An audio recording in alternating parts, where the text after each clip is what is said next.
You are most welcome to my YouTube channel, Source of Knowledge. I am Prakash Kumar, going to talk about time and tense. This is the second video of time and tense. As you know that I have uploaded a first video of time and tense. I have explained what is the difference between time and tense, what is time, what is tense, how many types of time and how many types of tense. I have explained all the things. You can go and watch that video. And today, in today's episode, I am going to talk about present tense. In present tense I am going to talk about simple present tense. आज के episode में हम जानेंगे present tense के बारे में। Present tense में हम सिंपल प्रेजेंट टेंस को समझेंगे, पूरे ग्रामर के रूल्स को समझेंगे और उसके एग्जाम्पल को देखेंगे। चलिए आगे बढ़ते हैं। सबसे पहले स्ट्रक्चर देखते हैं सिंपल प्रेजेंट टेंस का। हम स्ट्रक्चर देखते हैं कि सिंपल प्रेजेंट टेंस का स्ट्रक्चर क्या होता है, रूल क्या होता है। देखिए, अफर्मेटिव आप सेंटेंस बना रहे हैं तो सिंपल प्रेजेंट टेंस का जो रूल होता है, subject plus V1 oblique V5 plus object होता है। अगर जैसे एक एग्जांपल बनाएंगे, I read, simple present tense का एक सेंटेंस हो गया। अब यहाँ निगेटिव बनाएंगे तो अगर इस सेंटेंस को निगेटिव बनाएंगे तो क्या लगेगा, subject plus do does plus not plus भर वन। और इंटेरोगेटिव बनाएंगे तो डू डज को पहले बाहर निकालेंगे, उसके बाद सब्जेक्ट, उसके बाद V1 प्लस ऑब्जेक्ट, आप देख सकते हैं। और अगर आप इंटेरोगेटिव निगेटिव बनाएंगे तो do does plus subject plus not plus V1 plus object. और याद रखिएगा, आई वी यू दे के साथ वर्ब का पहला रूप और डू नॉट। जब आई वी यू दे रहे किसी सेंटेंस में तो हम डू नॉट लगाएंगे और उसके बाद क्या लगाएंगे, V1 लगाएंगे। अगर ही सी इट और नेम रहे तो उसका अगर निगेटिव बना रहे हैं तो हम डज नॉट लगाएंगे, याद रखिएगा। देखिए, आई वी यू दे के साथ V1 का प्रयोग किया जाता है और निगेटिव बनाते वक्त डू नॉट लगता है। ही सी इट और एक नाम के साथ V5 लगता है और डज नॉट लगता है निगेटिव बनाने वक्त। आगे देखते हैं। आगे है कुछ एग्जाम्पल देखेंगे, जो हम अभी जो सेंटेंस जो रूल देखे उसका एग्जाम्पल्स देंगे। Examples of simple present tense. Formative है आई ईट अ मैंगो, है ना, आई ईट अ मैंगो। इसका निगेटिव बनाएंगे तो I do not eat a mango. Interrogative बनाएंगे तो do I eat a mango. Interrogative negative बनाएंगे तो do I not eat a mango. मैं आम खाता हूँ, मैं आम नहीं खाता हूँ। क्या मैं आम खाता हूँ, क्या मैं आम नहीं खाता हूँ। ये जो पीछे स्ट्रक्चर देखे उस पर आधारित है। पहला स्ट्रक्चर के लिए ये रूल पर आधारित ये एग्जाम्पल है, दूसरा ये है, तीसरा ये है, चौथा ये है। देख रहे हैं सब्जेक्ट है, वर्ब आप ये देख रहे हैं आई सब्जेक्ट है, और ये जो इट देख रहे हैं वर्ब का पहला रूप है, और ये मैंगो जो है वो आपका ऑब्जेक्ट है। देख सकते हैं आई सब्जेक्ट है, डू नॉट लगा है निगेटिव बनाने वक्त, वर्ब का पहला रूप इस्तेमाल किया जा रहा है, आप देख सकते हैं। और जो मैंगो है यहाँ पर ऑब्जेक्ट है। डू जो है सब्जेक्ट से पहले लगाया गया है, उसके बाद आई सब्जेक्ट है। इट यहाँ पर क्या है, वर्ब का पहला रूप है, आप देख सकते हैं। और मैंगो यहाँ पर क्या है, ऑब्जेक्ट है। डू जो है उसका सब्जेक्ट नॉट और इट ए मैंगो है। तो ये आप देख रहे हैं। अब आगे देखते हैं। ये तो था जो जिसमें V1 लगता है उसका interrogative negative.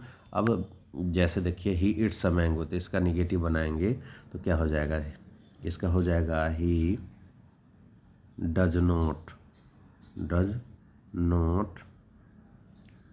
Eat a mango.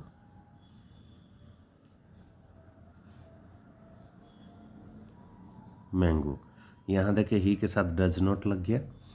Affirmative है तो ही इट्स अ मैंगो, और अगर इसको निगेटिव बनाएंगे does not eat a mango.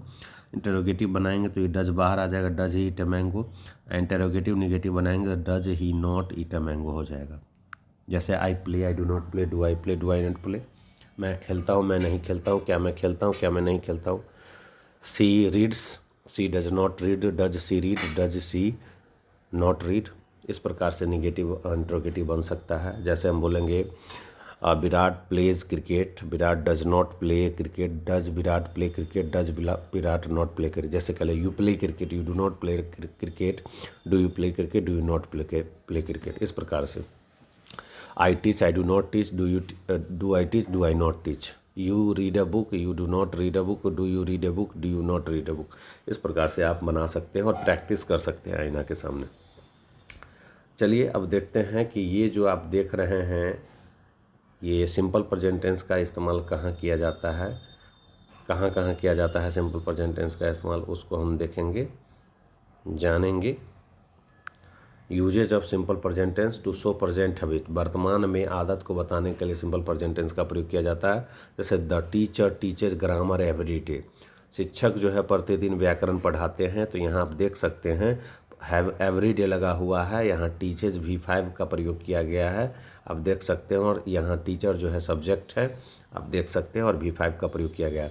To show present habit मतलब simple present tense is use to show present habit, वर्तमान में आदत को बताने के लिए हम सिंपल प्रेजेंट टेंस का प्रयोग करते हैं। Geeta exercises in the morning, Geeta सुबह में जो है व्यायाम करती है। My mother takes lunch at 1 PM, मेरी माँ जो है 1 बजे जो है लंच करती है। तो यहाँ आप देख सकते हैं ये जो है वर्तमान में जो कोई आदत है उसे बताने के लिए सिंपल प्रेजेंट टेंस का प्रयोग किया जाता है। आगे हम यूज देखेंगे यूनिवर्सल ट्रूथ को बताने के लिए, it is use to denote universal truth. मैं आपको बता दूं कि सिंपल प्रेजेंट टेंस का प्रयोग जो किया जाता है सार्वभौमिक सत्य को बताने के लिए, जो कभी ऐसा सत्य जो कभी बदलेगा नहीं, किसी भी स्टेट में वो नहीं बदलेगा, किसी भी समय में वो नहीं बदलेगा, तो उसे हम यूनिवर्सल ट्रूथ कहते हैं। उसे बताने के लिए simple present tense I mean to tell that SPT का प्रयोग किया। जैसे मिल्क इज वाइट, दूध उजला होता है। The sun sets in the west, सूरज पश्चिम में डूबता है। फॉर्चून फेवर्स द ब्रेव, भाग बहादुरों का साथ देता है। तो ये सब सेंटेंस है, यूनिवर्सल ट्रूथ है, ये कभी चेंज नहीं होगा। अर्थात दूध उजला होता है, उजला होता था या उजला होगा, मतलब किसी भी कंडीशन में मिल्क इज वाइट होगा। The sun sets in the west, सूरज पश्चिम में डूबता था, डूबता है और डूबता रहेगा। फॉर्चून फेवर्स द ब्रेव मतलब भाग बहादुरों का साथ देता था है और देगा। मतलब यूनिवर्सल ट्रूथ को डिनोट करने के लिए हम क्या करते हैं, सिंपल प्रेजेंट टेंस का प्रयोग करते हैं। अर्थात subject plus V1/V5 plus subject का इस्तेमाल करते हैं। याद रखिएगा मिल्क इज वाइट जो है दूध, अगर कोई पूछे दूध उजला होता था तो मिल्क इज वाइट, दूध उजला होगा मिल्क इज वाइट, दूध उजला होता है मिल्क इज वाइट। तो मतलब ये मिल्क इज वाइट तीनों टाइम को बता रहा है, present time, past time, future time को। The sun sets in the west, ये भी तीनों टाइम को बता रहा है। सूरज पश्चिम में डूबता था, डूबता है और डूबता रहेगा। फॉर्च्यून्स फेवर द ब्रेव, भाग बहादुरों का साथ देता है और देता रहेगा, देता था। ये सारे सेंस होंगे इसके। अब हम हिस्टोरिकल ट्रूथ और कमेंट्री को बताने के लिए हम क्या करते हैं, इसका इस्तेमाल करते हैं सिंपल प्रेजेंट टेंस का। अगर हमें कमेंट्री करना है तो हम सिंपल प्रेजेंट, आप देख रहे हैं अभी IPL चल रहा है, तो IPL में जो कमेंट्री होता है वो सिंपल प्रेजेंट टेंस में होता है। जैसा कि आप देखते होंगे जब आप कमेंट्री सुनते होंगे। मैं बता दूं कि simple present tense is use to show historical truth and commentary, मतलब ऐतिहासिक सच्चाई को बताने के लिए सिंपल प्रेजेंट टेंस का, या कमेंट्री आंखों देखा हाल बताने के लिए सिंपल प्रेजेंट टेंस का। जैसे Kalidas is the Shakespeare of India, Kalidas Shakespeare है इंडिया के। तो ये देख सकते हैं हिस्टोरिकल ट्रूथ है। देखिए आप एक कमेंट्री में MS Dhoni runs behind the ball, catches to and throws to the stump. जैसा कि आप पिछले रोज देखे कि कैसे जो है महेंद्र सिंह धोनी ने स्टंप किया था। तो जो है देख सकते हैं ये कमेंट्री बताने के लिए। Mahatma Gandhi is the father of nation, ये हिस्टोरिकल ट्रूथ है, इसको बताने के लिए भी सिंपल प्रेजेंट टेंस का प्रयोग किया जाता है। अब है कई बार हम टाइम एंड टेंस में देखते हैं, हमें एग्जाम में पूछ दिया जाता है कि कौन कौन से वर्ड है जो सिंपल प्रेजेंट को डिनोट करते हैं, denoting words of simple present tense. उस शब्द के रहने से ही पता चल जाता है कि सिंपल प्रेजेंट टेंस है, अर्थात वहाँ पर V1 या V5 यूज होगा।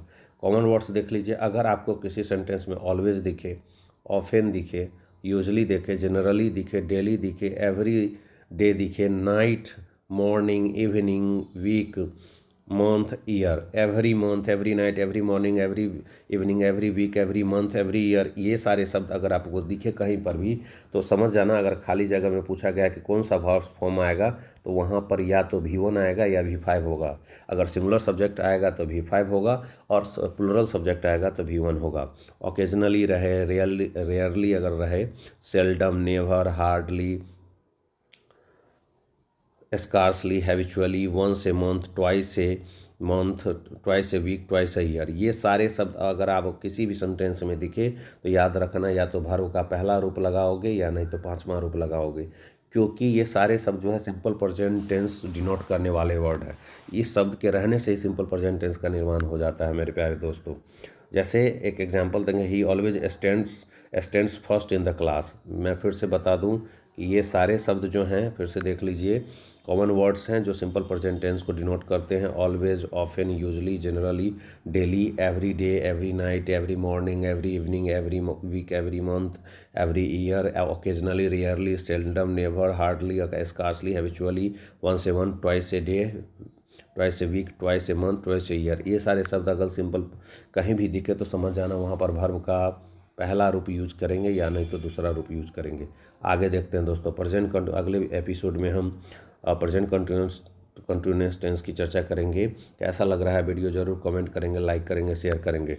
आप जानते हैं प्रेजेंट कंटिन्यूअस टेंस का जो स्ट्रक्चर होता है, सब्जेक्ट प्लस ईजेएमआर प्लस V4 प्लस ऑब्जेक्ट होता है। V4 का मतलब होता है भर में ING होता है दोस्तों, भर में ING। I am reading, I am teaching English. जैसे अभी हम बोलते हैं आई एम टीचिंग इंग्लिश, तो आई यहाँ पर सब्जेक्ट हो गया, एम जो है इसके अनुसार हो गया, और टीचिंग V4 हो गया, और इंग्लिश जो है ऑब्जेक्ट हो गया। तो ये प्रेजेंट कंटिन्यूअस टेंस बोलते वक्त जारी कार्य को बताने के लिए प्रेजेंट कंटिन्यूअस टेंस का प्रयोग किया था। अगले एपिसोड में हम प्रेजेंट कंटिन्यूअस टेंस के बारे में विशेष जानेंगे। कैसा लगा वीडियो जरूर कमेंट और लाइक और शेयर करें। धन्यवाद दोस्तों, फिर मिलते हैं।